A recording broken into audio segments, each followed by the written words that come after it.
had a girl on Rocky Top, half bear and another half cat. Wild as a mink and sweet as soda pop, still dream about that. Rocky Top, you'll always be home sweet home to me. Good old Rocky Top, Tennessee. Rocky Top, Tennessee. Rocky Top, Tennessee. Greetings, Midcoast Ukers. I'm sure you recognize that as Rocky Top. We have played that song lots and lots in the past. Sorry about having to subject you to me singing it, but hopefully that didn't hurt too badly. The song itself is not too hard. It's only the tempo that really provides any challenge to us. It's because it's bluegrass and it's a fast tempo.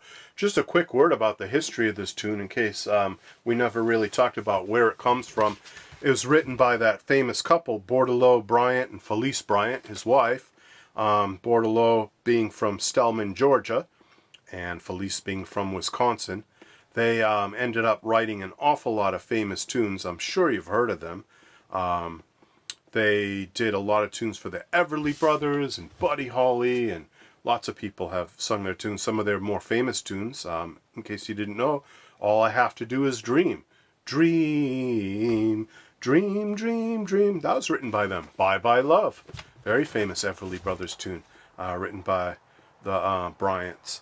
And so they actually made this song eventually the state song of Tennessee. So Rocky Top, Tennessee. It's a pretty cool song. Let's get into it. So obviously that was a fairly fast tempo. It can be played faster than that. Wish that I was on old Rocky Top down in the Tennessee hills. Ain't no smoggy smoke on Rocky Top, ain't no telephone bills. But we're going to take it easy today. It's kind of hot out and everything. Don't want to work up too much of a sweat. So we'll take the tempo down to a relaxing, cool tempo. Of course, the chords are right there in front of you if you've downloaded the song sheet, which is right off of the Midcoast Ukes website that John Elberfeld so kindly made up. The song sheet to this with my consultation and making sure that we have a nice arrangement and stuff. But we're doing it in the key of C. It has a C chord, has an F chord. You're going to need A minor. You're going to need G7. And eventually later down the line, you are going to need a B flat. The dreaded B flat chord. But there it is again. I say a lot of times you're going to eventually need B flat. You need to come to terms with it and find peace with B flat. And here's more evidence that what I'm saying is actually true. That B flat comes up so often in music, especially in ukulele music, that we have no choice but to get it down. So do what you can to learn B flat. And I've given quick tips before, just the quickest of quick tips, an abbreviated Reader's Digest version. Don't try to squeeze the neck too hard when you're doing a B flat. Don't have your thumb in your you do squeeze. I mean, there's definitely a squeeze going on, but don't jam your thumb into the neck really hard. That'll first of all hurt it and strain all the tendons and whatever. But it's a gentle squeeze. It's really the force of your arm. Christopher Davis Shannon talks about this when he talks about barring. He's a great uke player and teacher from down in Philadelphia way. I highly suggest you check him out. He's like the latest Stu Fuchs or the latest Gerald Ross as far as like popular YouTube ukulele teachers. He's really an impressive guy. But what's going on with his explanation is that it's the weight of your arm that's pressing your first finger into that bar. You're using the weight of your large muscle groups as opposed to trying to use the fine, small muscle groups of your hand and the tendons in your fingers. You're not trying to use those less powerful parts of your body. Using the most powerful parts, your shoulder, your bicep, your chest, your deltoids, all of that stuff. To get that squeeze going on. So don't think that your thumb has to really dig in like that. Your thumb is really just stabilizing your hand. Alright, so that was my quick commercial on how to do a B flat chord a little bit better and barring in general. So that's all the chords. We talked about the chords in the tune. Let's talk about strums. Whether you're doing it fast at performance tempo, medium at a performance tempo for not expert bluegrass players, or even a slow practice tempo, just to learn the tune. Here's a good strum that will work in all of those situations.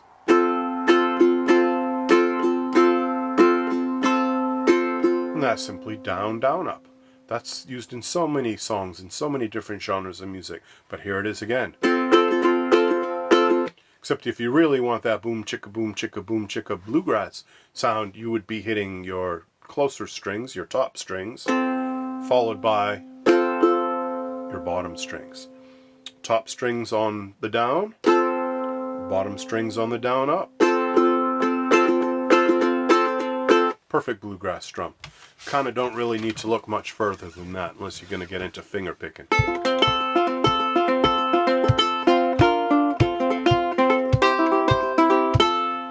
But not talking about finger picking today. We're talking about strumming. So down, down, up, down, down, up, down. Great way to practice it is what I was just doing, where you mute your strings and you're just practicing the motions of the strum without worrying about chord changes. Down, down, up, down, down, up. Might want to do that for a while if you're uncomfortable with the strum or if it's kind of new to you. Notice how loose my wrist is, by the way. I'm able to do that strum fast, not because of the effort that I exert, but because of how relaxed my wrist is, how loose it is. The more effort you put into it, the tenser you get, and the more locked up your muscles and joints get. But if you relax, your wrist is moving like that, like shaking water off your hand like that, or if you touched a hot stove, oh, and you go like that, that looseness of your wrist like that, that's what goes into strumming. So it's very important to keep a loose wrist, not to try too hard. Just like with barring, you're not squeezing the heck out of the neck, you're kind of taking it easy, letting the big muscle groups work. With strumming, yes, you're using big muscle groups, but you're also keeping the joint of your wrist, the joint here, relaxed. Has to be very relaxed.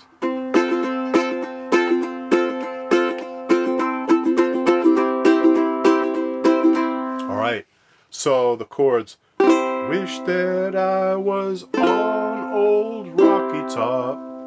And then down in the Tennessee hills. The chords fall on very convenient places. The stress points of the words happen to be exactly where you change chords. Like down in the Tennessee hills. That's not by accident. I'm sure the Bryants felt that. They felt that the stress point should be there, and the chords backing up the lyrics would best change there. They wrote that into the tune. I'm assuming. I wasn't there when they wrote it, but I know a little bit about songwriting, and I do believe that they planned it out so that those chords really backed up the lyrics on those particular syllables. So you might want to practice that first, just getting those chord changes together at a slow tempo. Wish that I was on old Rocky Top, down in the Tennessee hills. Maybe take that first line and drill that over and over at a slow tempo. 1, 2, 1, 2, 3, 4. Wish that I was on Rocky Top, down in the Tennessee hills. And maybe again. Wish that I was on old Rocky Top, down in the Tennessee hills. Next line's the same. Ain't no smoggy smoke on Rocky Top, ain't no telephone bills. Slightly different melody at the end there and different lyrics, but the chords are exactly the same and they change in the same places. So the first two lines put together are, wish that I was on old Rocky Top, down in the Tennessee hills. Second line, ain't no smoggy smoke on Rocky Top, ain't no telephone bills. So once you've learned the first line, the wish that I was on old Rocky Top, down in the Tennessee hills, that sets up the template for the whole rest of the verse. Then you do the same exact chords with the same exact strum in the same amount of time, just with different lyrics. Ain't no smoggy smoke on Rocky Top, ain't no telephone bills. And then different lyrics. Once I had a girl on Rocky Top, half bear, other half cat. And then again, same chords, same strum, different lyrics. Wild as mink, but sweet as soda pop, I still dream about that. So it's really just a repetition of those chords. So it's important to get this down, because that's the bulk of the song right there. Wish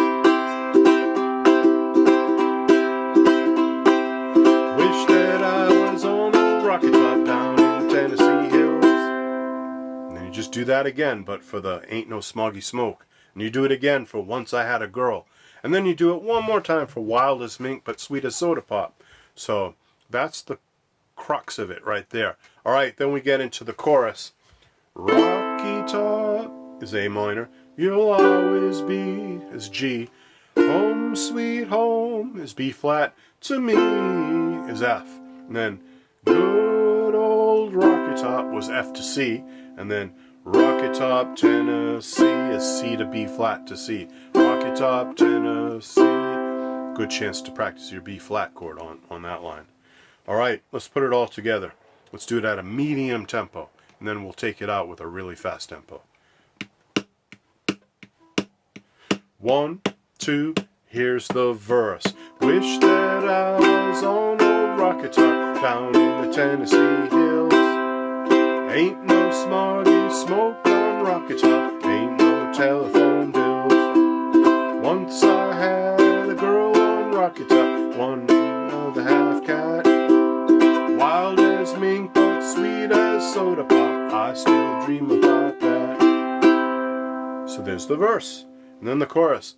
Rocky Top, you'll always be home sweet home to me. Good old Rocky Top.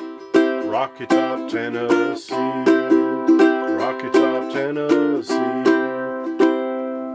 And that's all we have is verses and choruses, unless there's a solo, which usually there is in a bluegrass tune. You have lots of solos, fiddles and banjos and all kinds of things. All right, let's do, to take this out, a verse and a chorus at performance tempo, like Bill Monroe would do, or the Delmore Brothers, or someone like that. Here we go. 1, 2, 1, 2, 3, 4. Wish that I was on old Rocky Top down in Tennessee hills. Ain't no smoggy smoke on Rocky Top, ain't no telephone bill. Once I had a girl on Rocky Top, I had pair of the half-cat. Wild as mink, but sweet as soda pop, I still dream about that. Rocky Top, you'll always be home sweet home to me. Good old Rocky Top, Rocky Top, Tennessee. Rocky Top, Tennessee. Rocky Top, Tennessee. And there you have it, Midcoast Ukers. I hope you enjoyed that. Let me know if there's any questions. Let me know if you need further explanation. My goal is to get you to play this song confidently, so start at a slow tempo and work your way up to that rip-roaring bluegrass tempo eventually. All right, Midcoast Ukers, you take care. I will catch you later. Bye-bye.